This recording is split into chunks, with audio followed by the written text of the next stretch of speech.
Welcome everybody on this lovely afternoon or evening or middle of the night, depending on when and where you're listening. That was 3 strong welcomes. Yeah, that was very... I strong am opening. MetalVonSexy, and to my right or left, depending on where you imagine us in your mind, I am with the Genesa Project. Introduce yourself, Gene. Yeah. My name's Tanner, yes. I'm the Genesa Project. I guess, alter ego. I do things. He does things. But mostly. I used to do things before the world shut down. But now we're doing a podcast. Yes, a podcast that has been how many months in the making? I originally brought the idea of you, me, and Seductro doing one back in October or something?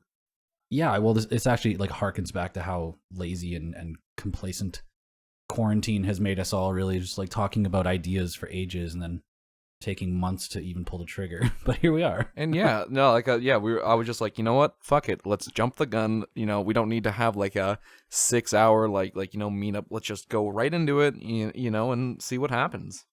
Yeah, honestly, sometimes you just got to rip the Band-Aid off, and here we are. And here we are on episode 0 of the Metal and Gene ThotLab Pogcast. It's difficult to say. I guess that's tentative word. It is. Title. I'm bro, I gotta say it slowly or else I'm gonna fuck this up hard. No, you fucking nailed it. So what can I say? It harkens back to a podcast that I used to be a part of and produce.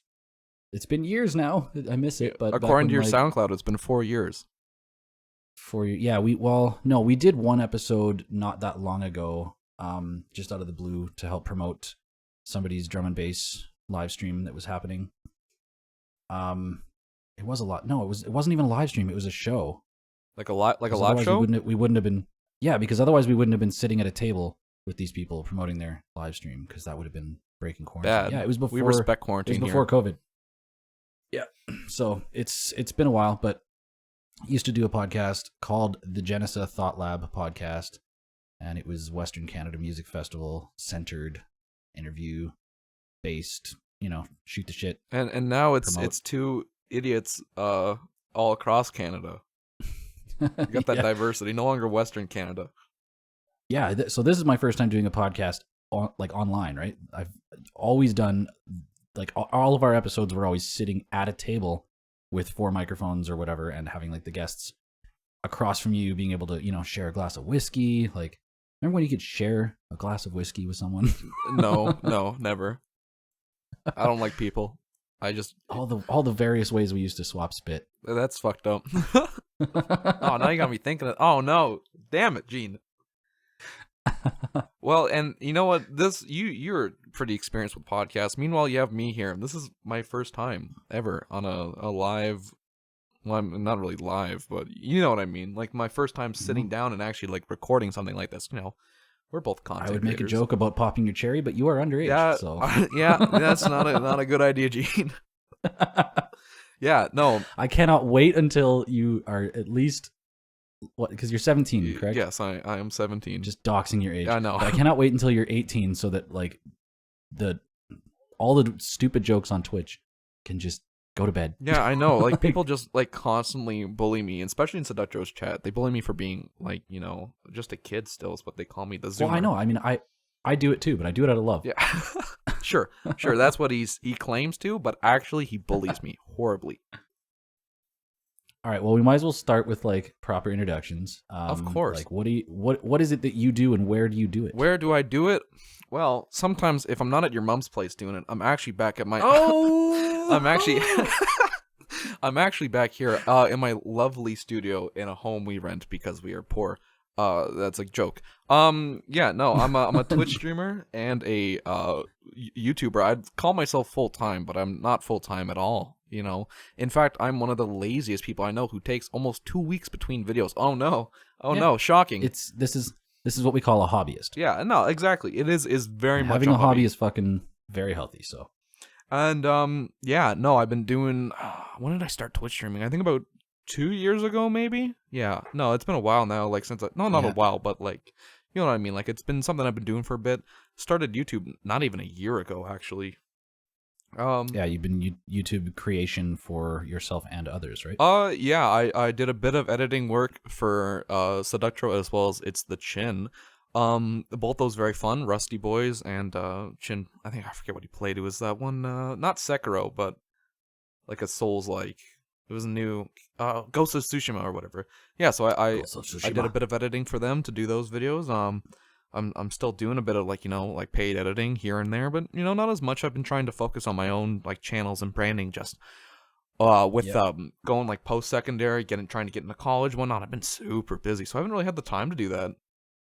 Oh yeah, what's the update on your Oh, the school? update. Right. I did get accepted into one. I'm not gonna say what schools I'm going to. God no. But I Yeah. did get accepted into one, and I'm waiting on a second one. Like the second one that I'm waiting on is like my number one choice.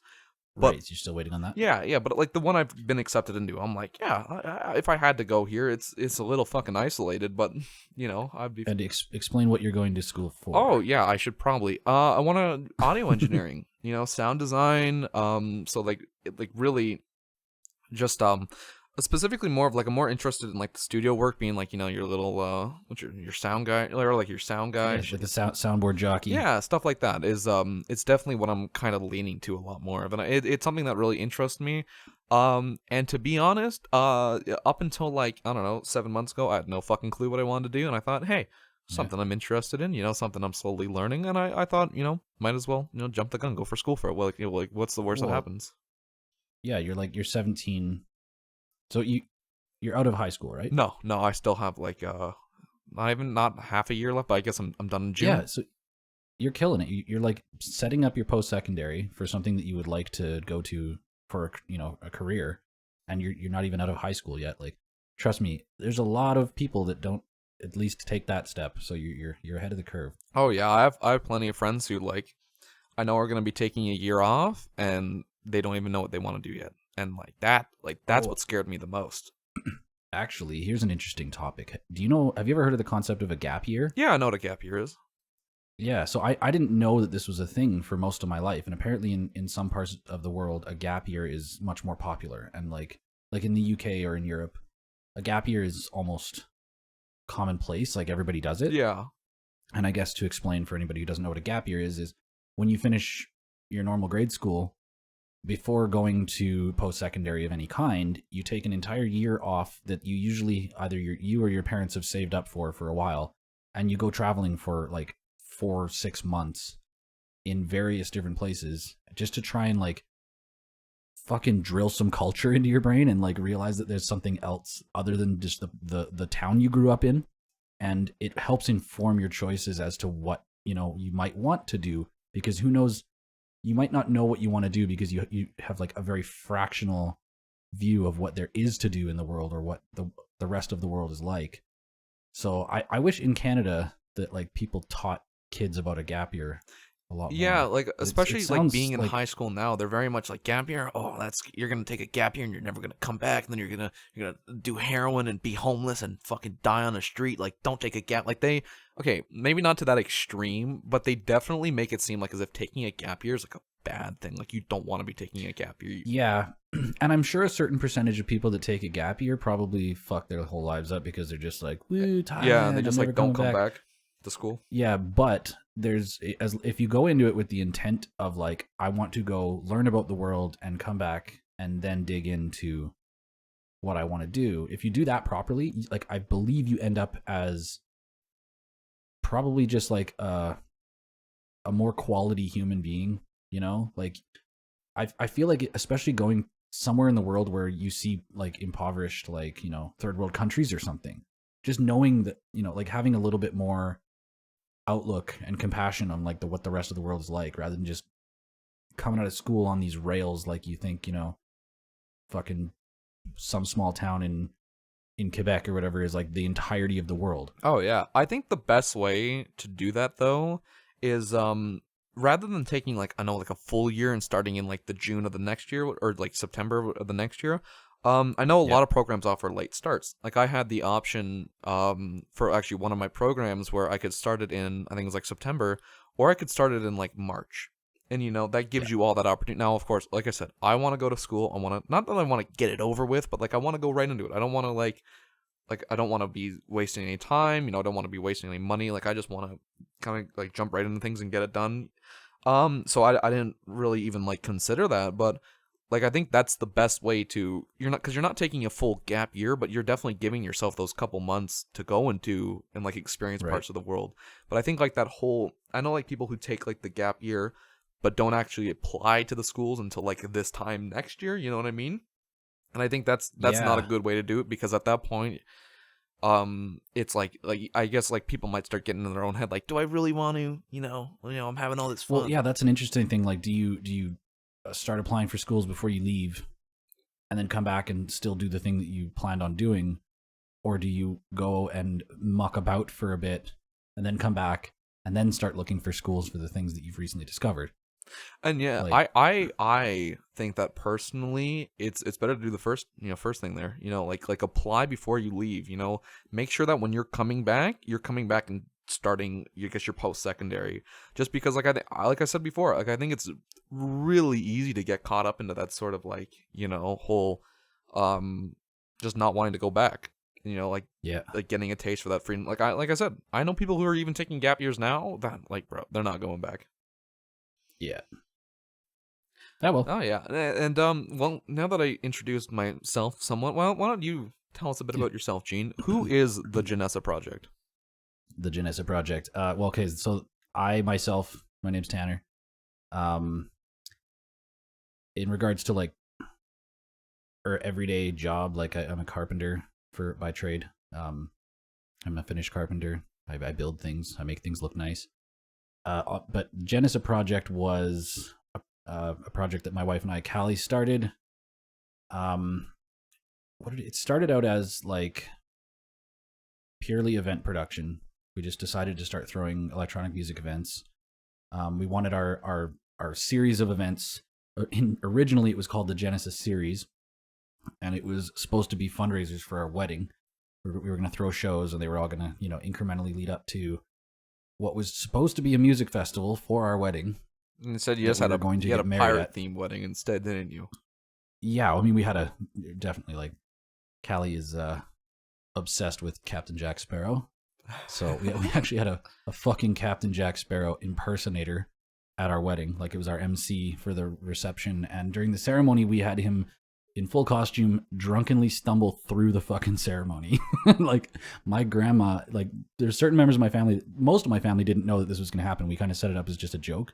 But like, some people in my family were actually like pissed because they thought it was some asshole just like ruining our wedding. Oh my fucking yeah! I feel like that's something that you really need to explain to your family beforehand. No. It was hilarious. Like, just looking into the crowd while I'm standing up there, like, basically on the altar, and then Jack Sparrow like comes barreling out of the trees and just starts shouting shit. And he was like, "Oh yeah, it's a perfect day to get married," and then just like pulls out the rum and starts drinking it like right in front of us.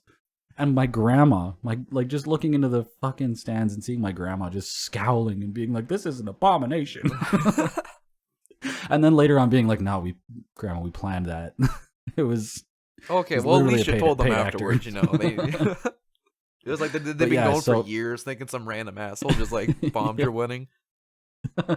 Well, I mean, I'm sure everybody figured it out when Captain Jack Sparrow was the MC of our wedding. And like, he was legit. We ended up meeting this guy, Adam, at Shambhala, one of these music festivals. We found a fucking coconut in the middle of the beach stage with a note, like a super, covered in like coffee and like burned and like handwritten note. Like, looks like it came straight off a freaking pirate ship. And the note said, like, "You've been found in the possession of Captain Jack Sparrow's coconut. Find it and you shall receive a reward." Or like, "Find me." So we had this coconut for days, just like walking around Shambhala asking people, like, "Have you seen anybody dressed up as Jack Sparrow? Do you own this coconut, sir?" Yeah, exactly. "Do you own this coconut?"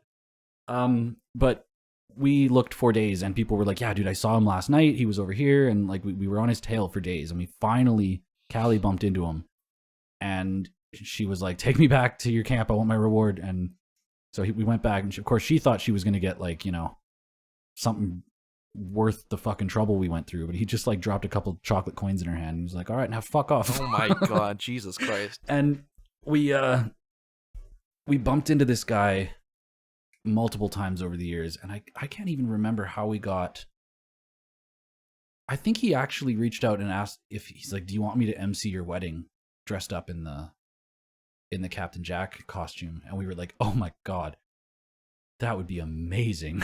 Like, so I think it all just kind of came together from finding this dude's coconut in the middle of the sand. You know, it's crazy how life works like that, honestly. Yeah, but so that was a pirate themed wedding. We had a pirate themed fucking engagement party as well. So that was just kind of something that we liked to do.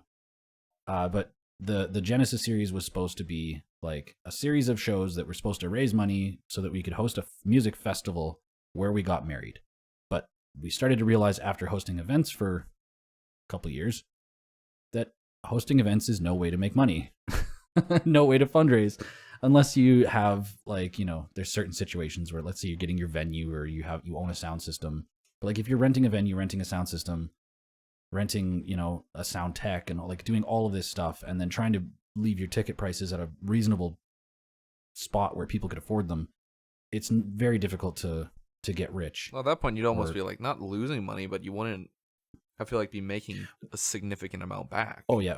Well, I think out of all the events that we threw, like we've got posters all over our wall of all the shows and stuff we've thrown in. We've brought lots of international headliners to Calgary. It's been a super fun thing, like working with big agencies and you know, bringing big artists that we've always wanted to see. But there was shows where we made a couple grand in profit, and there was shows that we lost like 5,000 to 6,000 in profit. Oh Jesus, so, really? Yeah, and I was always only like, this was a hobby for us. It wasn't there was one time where we kind of flirted with the idea of making it, like starting it as a business and running it like a business, but it was always just really, let's just throw these shows for fun. Yeah. And we were DJs as well, so it was like, you know, it's a good way to promote your own craft and be able to play with some of the biggest stars that you've ever known and all this cool stuff. It was really fun. It was always a hobby for me, but I always financed it out of my own pocket, right? It was just something that I paid for out of my own pocket cash. So if we had a show that did really poorly, yeah, you kind of felt that. It was very hard on the wallet. Like, it was always usually the ones that we just tried to go a little bit taller or bigger than what we were comfortable with. Or like, you know, like we brought the M Machine once, and that was their artist fee was 5,000 US. Oh, Jesus. So it was like 7,000 Canadian that we paid for them. And you know, we built like Kali and I work for one of the stages at Shambhala, one of the music festival that's like probably the biggest one in Western Canada, right? We work with one of the stages, the Pagoda stage, and we were doing a pre-party for the Pagoda stage, and we decided to build a miniature version of the Pagoda stage, which, you know, is in real life is like a 50-foot tall Japanese pagoda. And we decided to build a small version of it inside the Royal Canadian Legion. Oh gee, oh my god. And bring one of the bigger artists that had headlined the stage a couple years prior. But yeah, they were on like Tiesto's label, and like, so these are some like just certified people.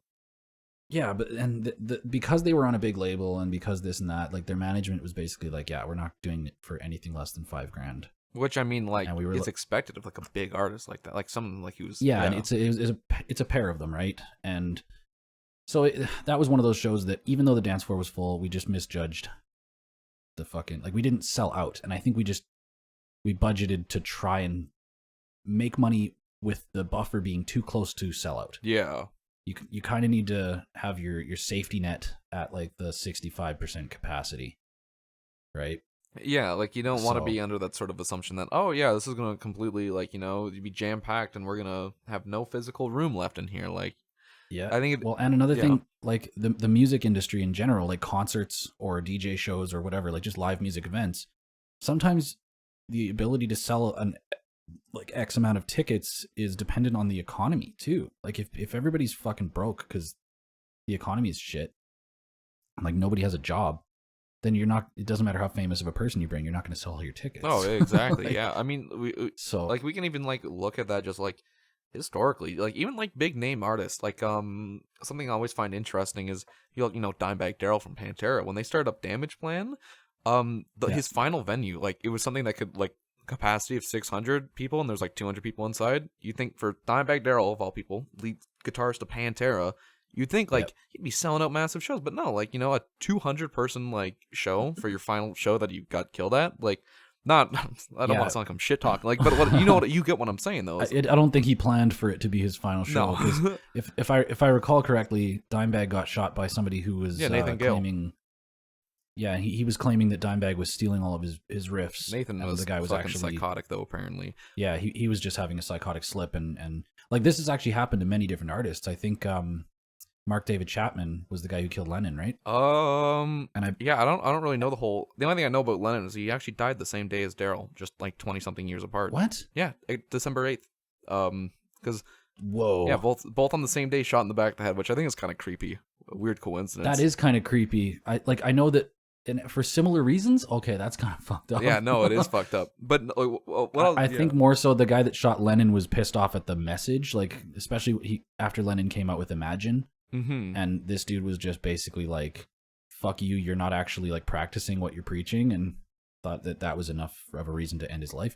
But as I was kind of just saying, like I still think it's crazy how like even someone as like Dimebag is an established artist. Like if you just don't sell, you don't sell your tickets. You know what I mean? Like.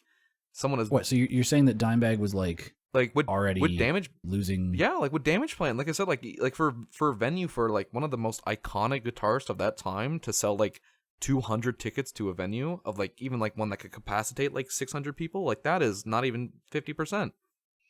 Well, and here another thing with my experience with event promotion and working with a ton of other event promoters, whether they were better or worse than us at what we did. Sometimes it's like you got to just be really good at being a promoter to fill a room, right? Like good promoters can fucking fill up a room without like hinging on a particular fame element of who they're bringing.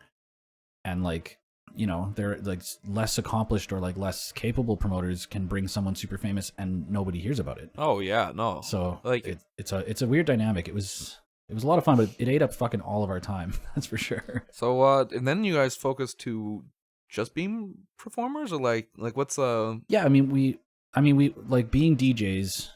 Like Kali and I DJ together, like the KaliYuga and the Genesa Project. And lots of times we play with our buddy Alex. He goes by Alyag. I don't know. Are you familiar with Alyag at all? Oh God, no, bro. I listen to no EDM or like none of that. No. This isn't EDM. Not EDM? I need you and anyone else listening right now needs to go. I believe I'm just going to check right now to make sure his website is just Alyag. I think it's alyag.net. Is that what I'm thinking of? And yeah, well, actually, but I've definitely seen you guys, all three of you, play together before, though, in the past. Oh, you have? Yeah. Well, not in the our guitarist, right? Like couple. Or, well, our I think it was professional guitarist back in the summer, wasn't it? I think you guys played together a live show on Twitch. Yeah, okay. Yeah. Right. Okay. Well, you should check out his music. Just like go. Okay, his website. There is a media tab. Let me check this. Yeah, media. Yeah, there's a picture of all three of us playing. We can throw that down below in the link in the description. Yeah, alyag.net, ALYAG. I gotta shout that motherfucker out as much as I can because he's an incredibly talented guitarist. Oh yeah, and he produces his own music, which is like metal and electronic music, like drum and bass or psytrance or whatever. Like the hybrid element of it, he just absolutely slays. So he's kind of like Mick Gordon, but not a cunt. Yeah, exactly. He's like somebody like Mick Gordon, the guy that did the Doom soundtrack. Okay, yeah. Just lots of live instrumental stuff. Like he's got an incredible studio. That's he's just an incredible dude. I actually bought my first guitar and amp from him while he was working at Axe. Oh, really? Him and his buddy, I think it was Richie. And yeah, like there was just my buddy Shiloh and I, we just used to go to Axe Music and hang out all the time. And Alex is one of the salesmen that I actually like befriended. And yeah, we fucking just got to know each other through the power of metal. What was your first guitar and amp? My first guitar and amp, I've still got my first amp. It's a Line 6 Spider 3. Oh my god. I feel like that's like one of it's either like a shitty Fender or it's a Line 6. That's like everyone's first amp. The Spider 3, like it's got like all the different presets and the effects already built in. It was amazing just being able to fuck around with having good delays and reverbs and like all that kind of stuff just without having to spend shitloads of money on pedals.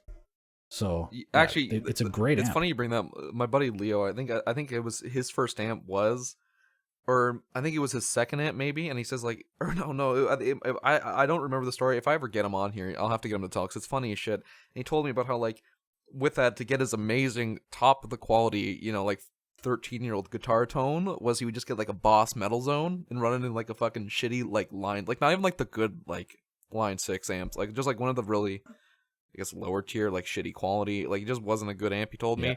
And he says like that. He's like, that is right there, the best tone he's ever gotten. He says real sarcastically too. Like that, like the Metal Zone though is like, it's not a bad pedal, but it's not a good pedal.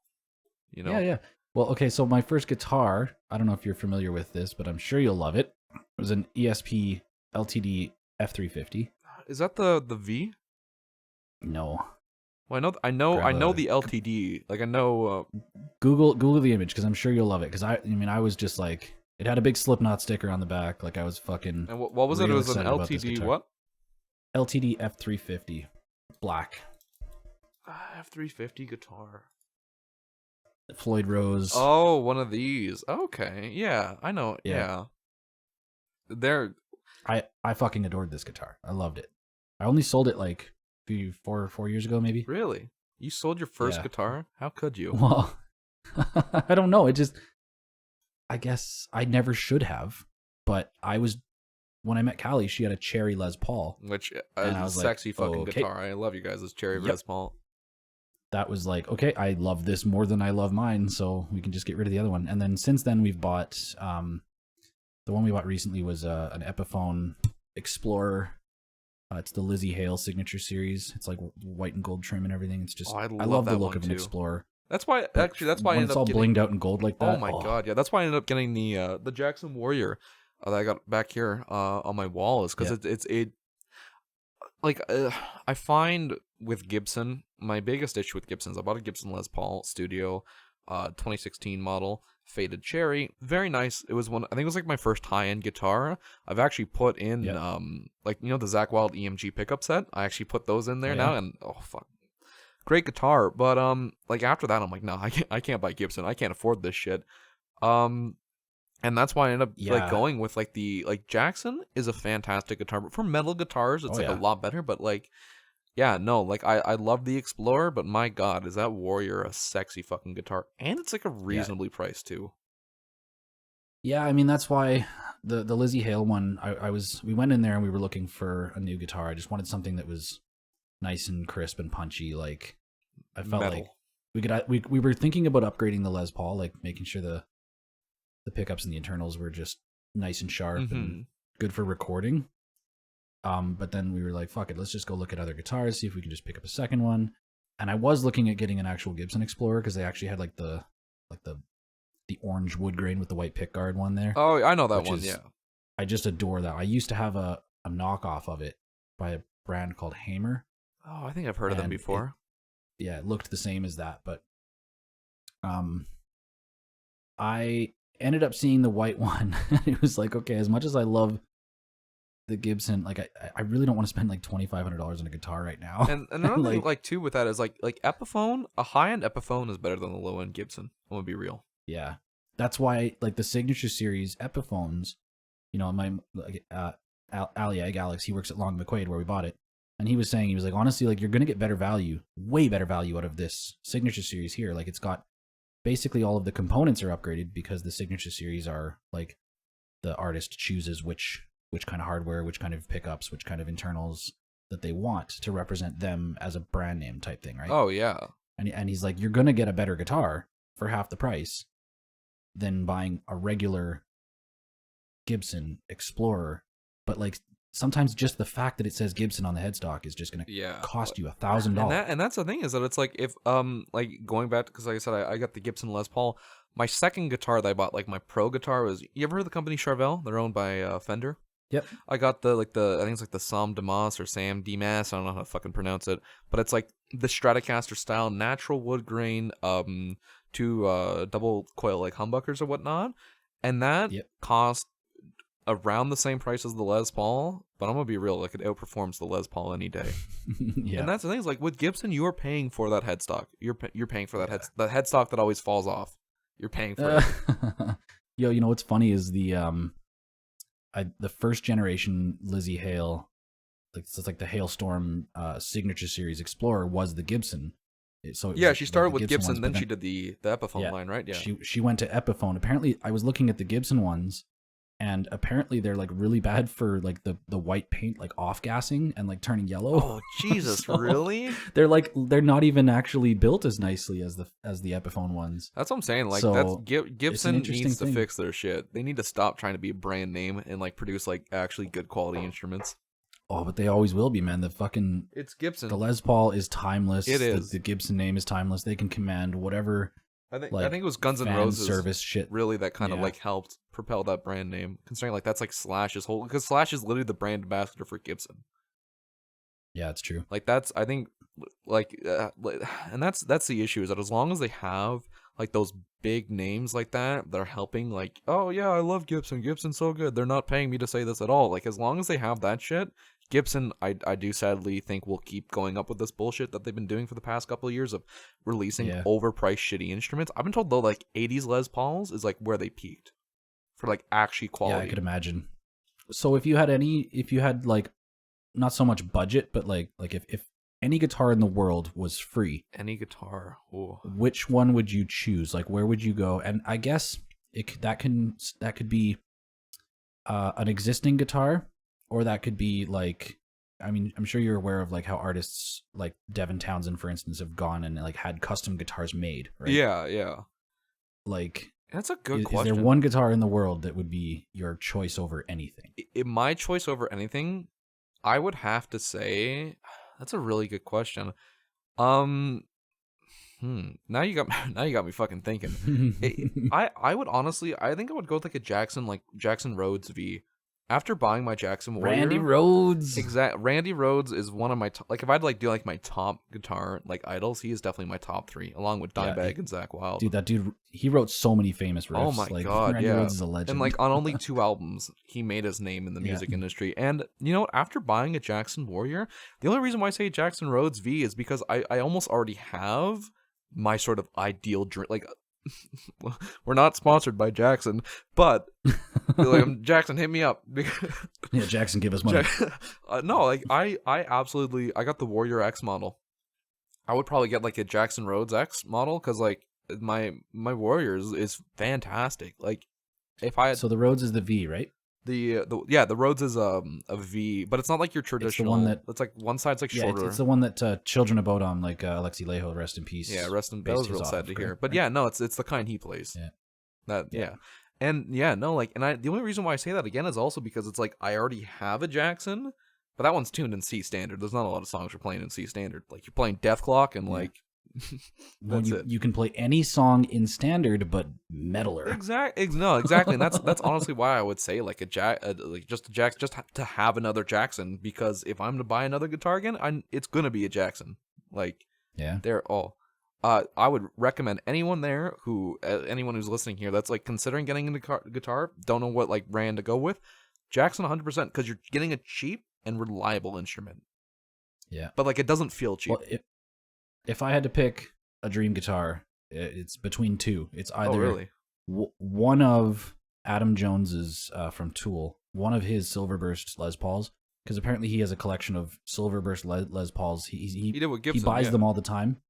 He buys them all the time and then gets rid of the ones that don't have the weird defect. But apparently the Silverburst that they used to use when they first started making those ones, they used like a bunch of fucking paint that has like a high content of some mineral in it. Okay. That like distorts the pickups and gets that so they were defective guitars. They're considered were defective guitars, but they like that's part of the signature Tool sound, especially with like when he like kind of lets it ring out. You know how you can like let it ring out and walk up to the amp? Oh, and it starts doing just, that. Like, yeah, it does that weird crunchy feedback thing. Apparently, like these Silverbursts that he's collected that have this crazy paint on them just make for this fucking incredible sound that's what Tool is. So you would want like one of like the because like they've done like the, oh yeah, I'd go steal one right out of his because like they've done I know like recently a couple of years ago they were, I think like maybe like 3 years ago, I think they were running like an Adam Jones line, but like you want like the true like the true authentic. Yeah, he's not running a signature or anything. He's running like an old school Les Paul like Silverburst that was made before he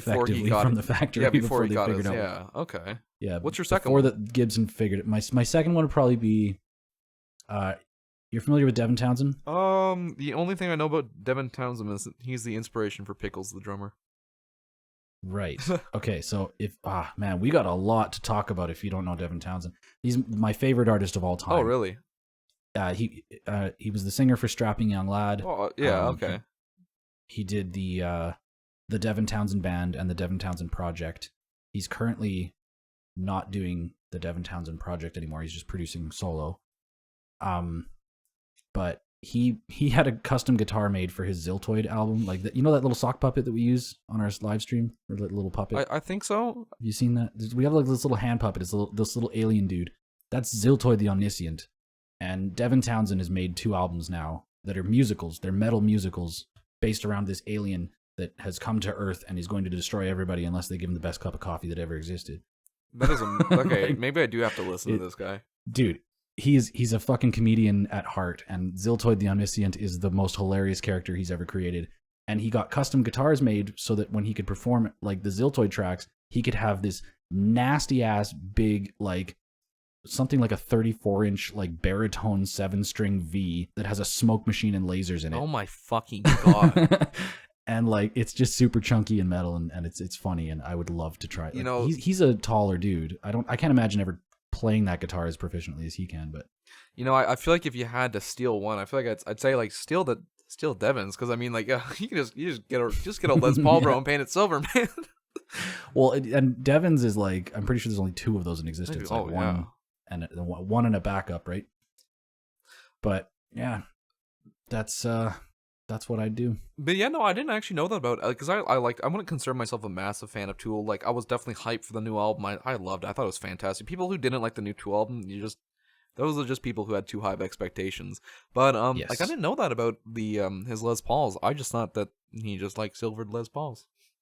No, yeah, apparently he figured out that there was some fucked up ones that made some weird sounds, and that's what he dialed in on for the Tool sound. Tool is honestly like a crazy band. Like, just hearing them and like just they're one of those bands where I shut off the lights in my room and I lean back in my chair and just let that play. Oh, and just especially like 10,000 Days and the new album are incredible for like some of the slower songs. Oh my god, yeah. Fear Inoculum. Smoke a joint and sit in the dark. Oh. Yeah, no. Yeah, Fear Inoculum is an unreal album. I love it. Yeah, just hearing the instrumentals, like it's some. I saw a whole stereotype, and it was like a guy turned the Smoke on the Water riff into like a Tool riff. It's kind of it was funny as shit, but at the same time, I was like, damn, that's really how it be. But no, like the just everything about like I want to, again, I wouldn't say I absolutely adore them, and like they're like, oh, my absolute favorite. But if I had to put like a top 10, like I think they could maybe make the top 10 depending. Yeah, you appreciate that. Yeah, oh yeah. Fuck COVID-19, because I had tickets to see Tool in June. Oh my god. Oh, if we're gonna talk about bands, dude, this year was like my ultimate lineup for bands that I missed out on. Starting with, I missed the Slipknot Road show. I forget who they were with on this time around. I missed Municipal Waste. They were playing with Testament in Toronto. I missed Mayhem. I believe they were playing in Toronto. You ever heard of Green Jelly? Yep, I've seen them. Yeah, okay. You like the comedy band Green Jelly? We're making sure we're thinking the right same one. Oh wait, no, I was thinking a metal band that has a similar name. Oh, well, I think they're like a punk metal comedy. They do Three Little Pigs, like the real. Okay, maybe I'm not familiar. Yeah, like no, I love their album. It's called like the Serial Killer Soundtrack or whatever I think is. It's like the one they got on Spotify. I think they only have the one on Spotify. It's been a while since I've looked, because like but yeah, no. I was gonna see them. That was gonna be a late night show. That was gonna be like, it was like 11 to 1 fucking o'clock in the morning. But yeah, no, I was actually that was the one I was one of the most disappointed ones. And yeah, Megadeth too. They were supposed to be coming. I think they were playing with Five Finger Death Punch in Toronto. I think. Oh, cool. Yeah, no. What did you miss out on? You missed out on what? Tool? Yeah, so we had tickets for Tool. Fuck, at this point, like it's February now, and I'm trying to think back to March, April of last year when we would have found out that all this stuff. Yeah, it was Run the Jewels and Rage Against the Machine. Oh my god, Jesus Christ! Oh. Yeah, Rage Against the Machine was getting back together for a show, and then that never happened. That is so sad, because like Rage Against the Machine is one of those bands where it's just like you just crank that shit and it gets you going. At least for me. Yeah. Damn. Yeah, absolutely. Fuck COVID-19 in a back alley. Fuck COVID. Wait, whoa, whoa. We can just beep that whole thing right out. Yeah. Fuck COVID. Man, it ruined a lot of good opportunities for concerts and musics and events. And I mean, of course, like when it comes to our event production, it doesn't exist right now. No, but So- you know what though? It did open you guys the opportunity. Well, I don't know if it necessarily opened the opportunity, but it's let you guys do live streams. You know. Yeah, we did build a green screen spaceship in the basement, so we've had a And like, your thanks guys' to live Alex. shows have been absolutely killer. Your most recent one, I want to tell the Thank story you. from my point of view of how it kind of like started Okay. for me. Not start with me, but I mean like with you guys doing that is this was like what I think like 2 weeks ago maybe, or when did you guys do that last show? Was it a week ago? It was February 6th, so February it was 6th. like a week ago. Yeah. Or a week and a couple days. So a week and a couple days ago, so about a week beforehand. Now I always see Gene and Kali advertising whenever they're going to be playing live, but this was the first time that either of them have been like, "Yo, Metal, you gotta come to our next one." And I'm like, "Okay, yeah." I'm like, "Yeah, fuck yeah, I'll be there." But like, no, like this first song, bro, like, you got to be there. Don't miss the first song. Like this one's even Kali was like, "Yeah, the first time I heard the mix of it, I thought, oh my god, Metal is gonna love this. He's got to come see it." And so yeah, I'm hyped up. I was watching the artist beforehand. He was kind of cool. Yeah, I've never really listened to that music, but I was vibing it, and I'm like, I'm so excited. I feel like I'm gonna shit myself just waiting for you guys to come out. And just suddenly I hear the opera of female, not opera, but like the chorus of female vocals. I'm like, oh my god, you guys played a fantastic. It was a remix of A Cruel Angel's Thesis, yeah. Yeah. Oh my god, and the visuals. Yeah, so it was like a mashup, because I think what Kali did, she was the one that did that. She took the intro and basically like layered it with another song that we were using, like that synthwavey kind of sounding track. And yeah, it basically just kind of like bled back and forth between them at certain times, and yeah, it just sounded like it was meant to be. Oh, and it a really was good little mashup. amazing. And then all the visuals that you guys had on screen with the green screen and seeing like Ava Unit 1 rise up above Tokyo 3, as someone who, anyone who's watching this that knows me, even not even personally, just like is a fan of like my Twitch streams and whatnot, they'll know that I'm like almost unhealthily, is that a word? Unhealthily? Yep. I don't have a healthy obsession. No, and I do have a healthy obsession with Neon Genesis. No, like it is my absolute favorite. I have a steel metal disc plate on my wall of Rei Ayanami, and I have an art book on my shelf above me, which, I mean, I definitely want to get more stuff if it didn't cost, like, I know, $1,000 for, like, just, like, the DVDs. But yeah, no, so, like, just hearing that, like, I was, like, I wasn't emotional, like, but, like, I was definitely, like, oh my god, I love these two. Now, yeah, I kind of want to put that performance up on YouTube, but I'm worried. Like, I guess we're just gonna have to try it, see if any of the audio gets muted from certain songs. I think you guys should. Some of it might, because that was awesome. Yeah, I want to get it up, because we like spent the time to record it and make sure we had a custom visual set made for it that matched the music. Like, because we also played a Persona 4 or Persona 5 remix. Oh yeah, I remember. Yeah, near the end, wasn't it? Yeah, and the cool thing was we got the visual content so late. Like, we didn't have our actual finished final product until an hour before we went live. So we like the first time that we experienced that set, the visual set, along with everyone else, like for the first time. Yeah, because Kali was like freaking out. I remember that, because originally our plan was like, you guys were finishing up. You originally, I think, planned for it to finish up the Friday. Then you guys had the live set on the Saturday. And then Sunday was Super Bowl. That's right? Something like that. I remember. Yeah, because yes, on the Saturday, you and me, Friday latest. Yeah, Friday at the latest, and then you and me originally were like, okay, before we do the live set, why don't we just sit down and record a podcast for an hour? And then you text me like, bro, we don't have this stuff at it. Like, you don't have the shit set up. Yeah. Like, you're just like stressing out. I'm like, bro, like that is okay. Like, focus on that, get that. And you know what though? Even if it was like a last minute thing, it turned out beautiful. Yeah, it did. It turned out fucking amazing. And one of the highlights is that there's a Careless Whisper remix that we play in the set, and Kali like tried to do like this. If you're putting that on YouTube, that's gonna get like hard muted. Well, it's not the actual. It's like a cover of Careless Whisper. Oh, maybe. So it's interesting, but Kali, like, she bends down and like falls behind the table for a second and rips a fucking like 10-inch hole in the back of her ass on her pants. That was, which unfortunately are like really nice pants. Oh my god, yeah. They were my pants, but anyway, that's a story for another day. But she ripped the fuck out of her pants and then stands up, and like, you can just see the look on her face is just like, Oh I God. remember, yeah, you guys were typing because this was all pre-recorded. You guys were typing in chat. I didn't actually know Yeah. it was pre-recorded, which fucked me up. Like, how are they talking in chat but also playing a live set? I'm like, oh, it's pre-recorded. But yeah, I remember like I was just dying there. Like, yeah, Kali just ripped her pants, lol, and I'm like, oh my fucking God, Jesus Christ. You know, only Yeah. Kali, only Kali. Oh, dude, it's immortalized forever. So I'll get that up on YouTube at some point, and links in the description, I guess. The link's in the description. Yeah. So anyway, that's that all stuff. I think we should at least segue into a segment about content creation in video games and stuff like that. I would love to. Content creation in video games. Well, if we're gonna talk about video games, I think we're gonna talk about. Gene, would you like to say Escape from Barkov? No, it rhymes with that though. You know, I think it's Escape from Tarkov.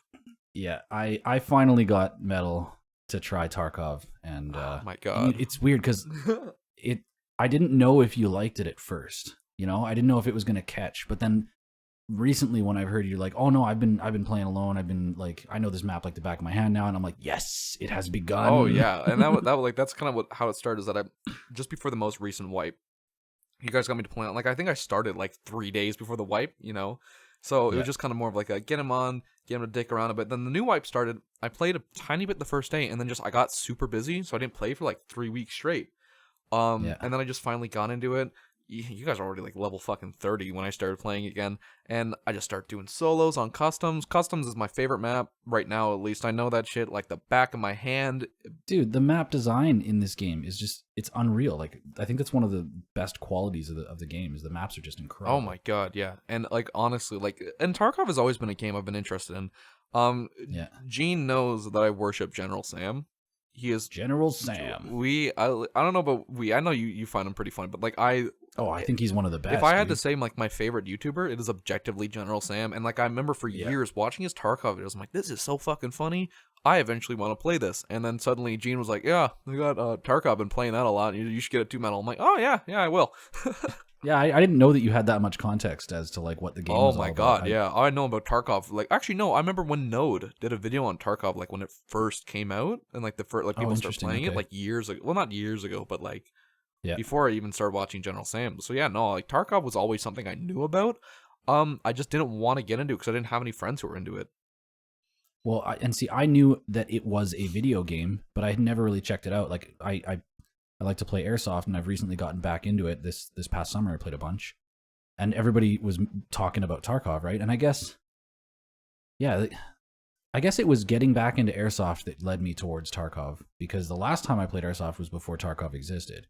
Yeah. So this time getting back into it, like playing Airsoft, it's a bunch of people that like to dig into the actual feel of like moving as a team and like being proficient at tactics, and it's like simulated war game stuff, right? And it's some of the best fun I've ever had in my life. I love it. And everybody was talking about Tarkov like crazy this summer, and I was like, okay. At a certain point, I just looked on Twitch and I was like, I'm gonna check this out. And I think I watched Landmark. If you guys don't know Tarkov or whatever, just go watch Landmark. He's Aqua just like, FPS. That is like of Tarkov streamers, Aqua is my favorite.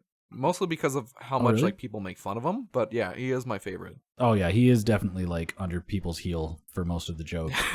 But I'm suggesting Landmark because he's so blisteringly fucking good at the game that he just like he bullies people and he like messes with them so much that it's like the content is hilarious for that matter. Like I've watched him, like it's a very punishing game where if you get shot, you can get like, your arm or leg get crippled and you don't survive much further past that. Oh but yeah, this dude, like, he'll like run circles around people while like taunting them with voice commands and like putting his weapon away and using the hand gestures to flip them off, and just dances in circles and waits till they dump their whole mag, and then when they're reloading, he just walks up and knifes them in the head. Like he just makes what it seems impossible look so easy, and then he just like rolls over into a laughing fit. It's fucking hilarious. I think a lot of people don't realize that with Tarkov, like when they see other people play, it's like it's a punishing game. Like even I think it was last time we actually got Kali to play Tarkov, which was a lot of fun getting to play with her. That was my first time I got to. And there was a couple moments where we were playing, and if you got shot in the leg, like people don't, it's not like Call of Duty or anything. Like you get shot in the leg in Tarkov, even if your leg's not black, you're fucked. And if your leg is black, you're fucked. in most FPS games, you get shot, you lose a certain amount of hit points. But in Tarkov, like if you take a bullet to the shin, you may have to hide in a corner and use a splint or like, you know, repair a fracture, or like if you have a surgery kit on you, like, you know, you have to actually do meaningful repairs to your body after taking damage. But not even just that. But it's like if you take it to your leg, it's not like as if you can still normal. Like no, your guy can move like, you know, like a meter, like a minute. Like that's a bit of an exaggeration, but you're slow. Like you unless can't. You're all doped up on morphine. Like you can hit a morphine injector and fucking run on a broken leg. Of course, yeah. But like if you break a leg, like people, that's another thing we should also add. Like like stuff like breaking a leg, you're fucked. Like there's nothing you can do, like just but hobble to get to safety and shit. And like that then makes it more stressful when you're then being shot at even more. Like it's intense. Like it is some. It makes you feel alive. Oh like my god, yeah. The lows are low, but the highs are real high. Like if you win a battle against somebody else or another team in Escape from Tarkov, I feel like the dopamine rush is significantly higher than, you know, any other game where you're not worried about losing your entire kit of gear if you die. And even then, like that good feeling makes it up for it. Even when you lose shit, like last night or no, yesterday we were all playing, and I sadly lost. Now I know some people don't like the AK that much. I like the AK a lot. I think it's my little baby. I was running my nice AKM, had it fully loaded out, suppressed, great. I'd been getting nice kills with it. I was doing great, and we got fucked up on old gas on customs. Yeah. And well, I avenged you. And I threw that gun in a bush. And you threw that gun in a bush. But it was like, even though I lost my favorite gun and all my shit, and even though like I know that like if I probably log on Tarkov in like an hour, I'm gonna have it back. Even though I lost that, it was just that feeling of being in a firefight with two of my closest homies, getting some kills, having fun. Like, it was that feeling, and that even like as dying, you know, like your heart's pumping, like I hear the guy coming up to me. Even that, like, it's enough of a dopamine rush that where it's like, yeah, you're pissed off that you lost your shit, but like in the end, it's, you know, it's not about the end result. It's the journey getting there. And if that journey is a good enough journey, it doesn't matter how fucking like much shit you lose. You can have fun. Well, that's why I love airsoft. It sucks getting shot, but like sometimes hunting someone or being hunted by someone is like fucking exhilarating. But yeah, no, Tarkov has definitely been our we've been playing a lot of it. I think in like it's been fun getting back into it and just playing and just definitely a great game. It's been a while since I've had a game that's captured my attention to this degree. I usually especially when Ductro started streaming and stuff, you know, like I was playing a bit of Borderlands 3, and then I played some Warzone and stuff. I never really like dug in. I've never considered myself like a hardcore gamer. Oh yeah, I used to be probably like before high school, like, you know, Counter-Strike, Diablo 2. I was obsessed with like Battlefield 1942 and racing simulators. Like my dad and I built actual cockpits with like 40-inch TVs and wheel and pedals. Like actual racing seats. Like you were super into that shit, yeah? Oh yeah, my dad and I used to run in an endurance league. Like, do you know Le Mans racing in real life? No, not at all. Like there's a race, a series called like the Le Mans, right? It's age old. It's like I guess, how do I describe this? It used to be, they were all endurance races, right? Like 24, 48-hour races. And teams of cars would go in, and it's not so much about running as fast and hot as you can. It's about keeping your car running till the end. Okay, yeah. And being the fastest one over the finish line. So it's like, it's an endurance race and a sprint race. But the cool thing about Le Mans racing is that there's multiple different classes of cars racing on the same track at the same time. So there's slower cars and faster cars racing different races together on the same track at the same time. So a lot of times you're like, you know, yielding to the fast cars whipping around you, and you're like trying to avoid collisions, right? A lot of you never want to get damage to your car, because it's not like you do have time to repair your car, because it's like a super long race. Anyway, I'm going too deep into this. We used to race online sims of Le Mans. Oh wow! So you guys were like, like super. Yeah, so we would take like I would have like a 2-hour stint driving our team's car. And then my dad would jump in and he would drive a 2-hour stint. And then somebody, like the people, you'd usually team up in a pair of 4 people and have like 2 of your guys being from the UK or something, so that they could run the night shift without being at night. Like we'd just pass off the duties of running this race car. and you'd like go to bed and then wake up the next morning and be like, where's our car at? Where's our team at? You know, what position are we in? And it was amazing. We also did just like regular 30 or 90-minute races, you know? Yeah. Like, No, I got a question though. but You or your dad, what? who was the better racer? I think my dad was better at first, and then I started to like really dial in. Because my dad was always into racing sims and stuff, and near the end, I was actually starting to like place higher than he was, and I really fucking hate the fact that we quit doing it because we were both getting like really good, and we were starting to be like a really competent team. Yeah, and like I think it's like some of those like shit like that. People always think that like, oh, you play video games to escape reality, but like sometimes those realistic Milsim games are more fun than like shitty like arcades. Cause I think that can kind of relate back to Tarkov. You know, it's like. Mm-hmm. You know, if I want to play first-person shooter and get the dopamine, like I can just play something like Call of Duty and I can get the rush with no downside. But it's like, it's. I think people really underestimate how much fun those realistic shooters can be, especially something like Tarkov. Honestly, like it's, and I know what you mean when you say like I've never really been like super sucked into a game. But now recently, like I've been always thinking to myself, because Rust has been getting like a big boom in popularity. And I always thought to myself, oh yeah, I should play that for like over a weekend, like a 4 or 5 days, you know, just like kind of like jumping on it and playing a bunch. And I thought to myself, but no, because I want to be able to play Tarkov, and that's what I want to play. Yeah, and that's honestly what Tarkov has been for me too. Well, Seductro was giving me shit the other day. He was just like, "You're not a gamer. How many games do you play?"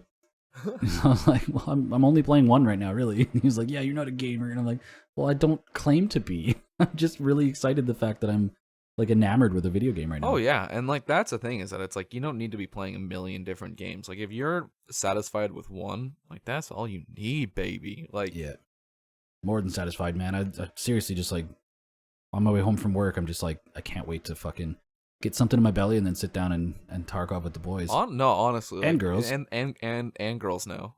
We have to be inclusive. And the females. We have to be inclusive. You know, we can't get canceled. Heaven forbid. Well, we could try. We can try. Episode 0. Episode 0 of the ThotLab. What would we call it? ThotLab Podcast. I should really. The ThotLab Pogcast. I should write down that name. Title. I should. Yeah. You'll remember it. You'll have nightmares and everything. Oh yeah. Oh, I'm already due. Like I'm already. You know. So you're also playing other games though, right? Like you're not a Tarkov streamer. No. You played like Phasmophobia and stuff on stream. Oh, on stream, I've never actually streamed Tarkov. I don't want to. Actually, why is that? I would like to get into that. Why do you think you wouldn't want to stream Tarkov? You know why? It's just because I feel like especially as Tarkov's been blowing up, it just I don't even know how well my computer could stream Tarkov. Unlike somebody here, I don't have a 3070 you got? Yeah, I just got a new graphics card. So some of us here are still doing a 1050 Ti, and Tarkov actually runs great for me. I can get like well over 60 FPS. It just comes down to like you can run a game at 120 FPS, but when you stream it, are you gonna be getting it at 120 FPS? Probably not. No. Unless you're running a 2 PC setup, you're not gonna optimize your graphical. Oh yeah, and so like game quality. One thing comes down to I just don't think I can stream it, and two, realistically on Twitch. The games that do well for me is stuff like Persona. I've been playing that a lot. Persona 4 Golden, and specifically 4, that one is actually been a lot of fun. And just doing stuff like that, it's because it's one where it's a lot more chill, laid back. I can be chatting. Like if anyone who comes in while I'm streaming that stuff, they know how like I'm always throwing jokes in chat. I'm doing a lot of like commentary, like. Or like another good example would like be like my newest Outlast video I dropped on YouTube like 2 weeks ago. It was done live, and it's just a bunch of like commentary and whatnot. Like it's me doing this more of comedy style. I just don't think that I can do that well with Tarkov, especially. Like that's kind of why I've never really leaned towards doing it live. You know what I mean? You know, that's actually one of the reasons why I would like it. Doctro doesn't think he wants to stream Tarkov because he doesn't think anyone would like it. I think he would be hilarious to watch be really bad at the game. Oh my god, yeah. You know? And like if he like, streamed Tarkov, I would probably record that and like try and do like something with it, because I think it could work. But at this point, he's claiming that he's lost too many friends to the game, like it's a fucking like a disease. And you know what's the worst part is every time I'll be like, no, I'm still here, bro. Like he'll be like Shiloh, she lost everyone she loves, and I'm like, I'm right here, asshole. Is there some context I'm missing to that? Because like I know that Adam So, has yeah. been Adam is one of the I bought him the game because I was like you would love this. Turns out he really loved it. Yeah, so one of And our friends TikTok, yeah, he's been super he into it. basically doesn't do anything else other than sleep. And I think that's just where And like the meme started with, was just that like TikTok has been doing so much, and because of that, our friend Shiloh doesn't really, well, she talks to him still and whatnot, just he's been like super occupied with that. And so now, yeah. Seductro constantly is making jokes about how like, oh, she's lost all her friends, and he always does it like Okay. make sure. So it's just blown out of proportion. It's just blown out of proportion, and he'll always do it when I'm specifically like he'll even do it if I'm in a call. Like, like he'll, No, yeah. yeah, he does when I'm around as well. I imagine it's because like I probably used to like before I had a game that I wanted to play all the time, I would come home and just sit on Twitch. Oh, and, yeah. like I would be probably more active in his Twitch stream. Uh-oh, my fucking screen just went black. Oh no, okay, we're good. not your screen. New audio device detected. You can still hear me, right? I can still I'm still hear recording. you. Yeah. I guess I just did. I gotta turn my screensaver fucking settings off. That was scary. It's like no. We're It's good. gone. We're back. We're good. Yeah, we're good. We're good. Yeah. Any like in closing, if you haven't checked out Tarkov, You're sleeping I'm sure on it. we should produce some content here soon. We should I make a think fucking, there will be soon. yeah. I don't know when. Just like even a short video would just slap together some of the like hilarious highlights. Like we were playing with Kali yesterday, and it's like her second or third time playing ever, and this was at Old Gas on Customs there when you got killed, and then I So was sad. fighting these other people. We were just getting swarmed by people, and I ran into a building to reload, and Kali was in that building. I forgot to say that I was running in there, so she starts shooting at me with this shotgun as I'm running through, and I'm like, "Stop! Like, you're gonna kill me!" And then I'm yelling at her like, "He's gonna come through the door like any second now!" And she points the shotgun at the door, and he runs through, and she just blows him away. And like it was a She was beautiful proud. moment because it's the first time she ever killed another player. Oh, she was right? really proud, and that was happy to And- see. Like, I know that feeling. Yeah, just there's like little magic moments that happen. Or, that would make oh them, my like, God, the fun other little night- highlight reel. So to put some context to it, like, we always run like our group usually late night, and Yeah. like what 2 or 3 days ago, we're also at Old Gas. Similar situation. Gene here is getting absolutely swarmed. We're trying to peek the same cracked ass scav who would just like almost like lasers. He didn't hit me once, and eventually Oh, like. yeah. Every time I looked around the corner, he just fucking hit me and like took out 2 of my limbs. And he was like, Gene was like sitting behind like this tanker truck. He was really fucked up, had like no health left. And like I'm just grabbing like our one friend's shit and just like throwing it in my backpack. And I'm like Gene, yeah, buddy, you're looting the whole time. I'm like, I'm yeah, dying. he's looting, he's dying. I'm like, Gene, would you like some help? And you're like a child. You're like, yes, please. Eventually, I'm like, okay, I'm coming down, buddy. I'm gonna come help you. This was like after he'd already killed everyone. So I'm just like, it's shit like that Yeah, that makes me wish I did record it and like made content with it. But then there's other times where it's just us walking silently through a field, and that just Oh yeah, that's why you gotta slice and dice and make a highlight reel because I enjoy watching Twitch streamers play and like see how they tackle every different situation, and I don't mind the pauses or the lulls. But it's just that it when it comes requires to- a lot more foot. Like I can make a full. If you're thinking of like General Sam's Tarkov content, like he slaps together all the hilarious That's like 20, stuff. but that's like 20 hours worth that he's going through. I'd say. yeah, and yeah, I think we could work towards that. I think it'd be fun to make a piece of Tarkov content. I think so too, and it's something definitely in the future. Like, cause I'm definitely gonna continue when I go off to school. I'm not gonna be able to stream anymore because shitty college Wi-Fi and shit. So it's definitely gonna be focusing a lot towards YouTube. Have you really thought about doing videos and whatnot, and doing like gameplay? And I shit? have. Well, okay, so I feel like I have the motivation and shit right now, but I really want to wait until we move into the new studio. I'm gonna start streaming again. But I'm just excited to like right now. My computer, the new one that I built, is up in our bedroom, and it's like stuck in between our closet and the other closet in this little 3-foot cubby. So I don't even have room for a second monitor. But the new studio that we're gonna build is like I want to have a nice, super dope like feature wall with sound treatment, and all of our airsoft guns hung up and like underlit, and our guitars hung up.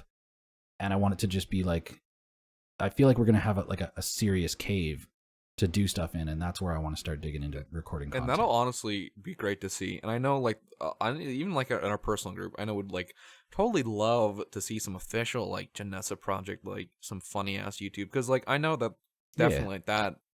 I think that would honestly be some like great gold right there. Like, just would be just and yeah, no, like it's So how long until you guys actually move? Speaking of which, we move April 1st,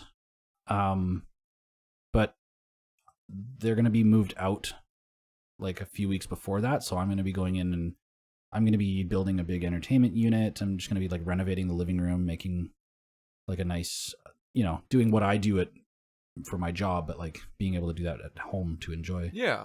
I'm going to make a swanky like MDF and walnut kind of white and stained wood combo entertainment center with probably do the projector screen built in and make a nice den upstairs, and then we're gonna dig in and make the studio pretty sweet.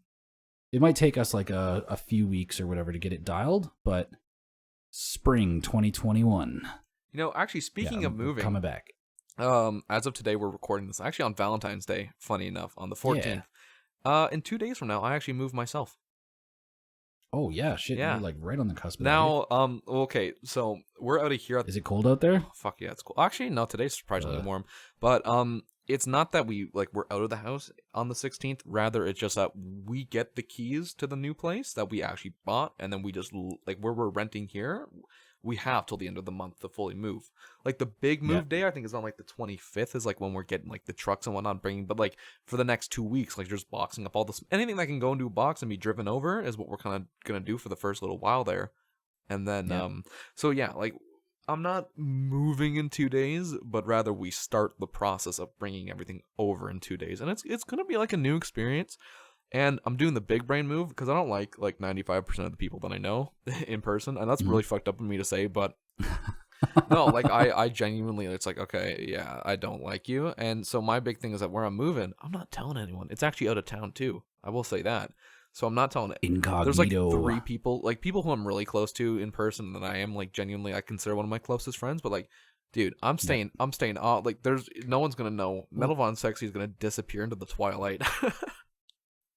I mean, people aren't entitled to know your address, right? So. Oh yeah, and that's like the big thing is so it's like I don't want people to know because like everyone knows where Metal is, Anyone who knows him, But now it's like, oh, who's that Metal? Who's that? There you go. That warrior coming through the night. Fresh starts are nice sometimes. Honestly, yeah, no, I'm very much looking forward to it. And then like a new start when I go off to college, like it's gonna be a lot of unfamiliar ceilings, But I'm looking forward to it. It's a change. Yeah. It's a change that I'm definitely excited for. Well, best of luck. I wish you a grand adventure in your new place of living. Dude, and I hope it's I hope nothing it's good. but good. I hope it's good. But, we've been going for well over an hour now. And what I think was 7 minutes over. 7 minutes over now. But we did have like about 3 minutes of just kind of, just talking before we actually really started things up. But, I think for our episodes, for a number 0, that was fantastic. Yeah, it went well. Yeah. It feels good to be back on the microphone. It does. And my plans with this, just for anyone who's made it this far, is we're trying to get this to be, I think bi-weekly is what I'm aiming for. Yeah. We're gonna which will be bi-monthly if we go by our previous. No, this is a nice little kickstart, like fire under the butt. Yeah, so we're gonna have I think by the time this is actually out, we'll probably have a couple already pre-set up and ready to go. Just because, you know what I mean? That's kind of what we're aiming for, and it's definitely gonna be definitely focused around YouTube, but we might get it on to iTunes. I'm thinking maybe even Spotify if we're lucky, maybe. Yeah, if we don't get canceled for our name by if we don't, if we are not canceled, we can. But yeah, no, it's definitely we're gonna have a bunch of guests on. We have totally planned out everyone. We know exactly who we're getting on, right? Right, yeah, Gene? Well, yeah. Right? I mean, no, I think. I like the idea centering around the Pyramid Cult kind of Discord server streamer group, the Pyramid Stream team. Anyone who knows the Pyramid Stream know the Pyramid Stream. Yeah, go check out the Pyramid Cult's Discord. Can you just go to the search for the Discord server? I don't understand how Discord works very much. Can actually, fun fact, go to your stream and you should have a link. Actually, yeah. Anyone, because right now, unless we do a specific channel for this, again, we don't know. You'll figure out when you listen to it. You'll know by then. But currently, as it stands, it might just be if it's on my channel, then you just got to go to any of my videos that'll have people the Pyramid Stream in it. You can just look through the description, and it should have the Pyramid Cult Discord server link below, where you can actually join in and meet some just fantastic, funny ass, some of the funniest people I've ever met. Oh yeah, some of the best. Well, you also have a Discord I server also, as well, I right? also have. How can people find your Discord How server? can people find my Discord server? Well, you can go on twitch.tv/MetalVonSexy, and linked below is my Discord. As well, it'll probably be linked in the description of the. In fact, we'll just link everything in the description. Links. We're gonna fucking saturate you with links. So many links. Enough links to make a. Who do you think? A sausage. Ha! Low-hanging fruit jokes are the best. That is horrible. But I think on that note is a fantastic way. Yeah, I guess you can find my previous podcast or anything that we do, I guess, on GenesaProject.com. Also linked. Yeah, also links. Saturate the links. 20 million links by the time we're done this. I'm currently not streaming much, but my wife is. She's gonna start doing the 2-week challenge thing. She's part of the Pyramid Cult. Also linked. Gang. Yeah, KaliYugaLive on Twitch. I don't know. Does anybody care about? Is anybody look this up right now? Anyone? Yeah, are you looking this up live, or are you just gonna wait till maybe they're checking the links? Because link below. Yeah. We gotta make. Oh, I think I heard someone clicking one. Did you? I think so too. I heard someone clicking one just there. Oh yeah, just there. All right. I'll see you later. We'll see y'all later, and goodbye.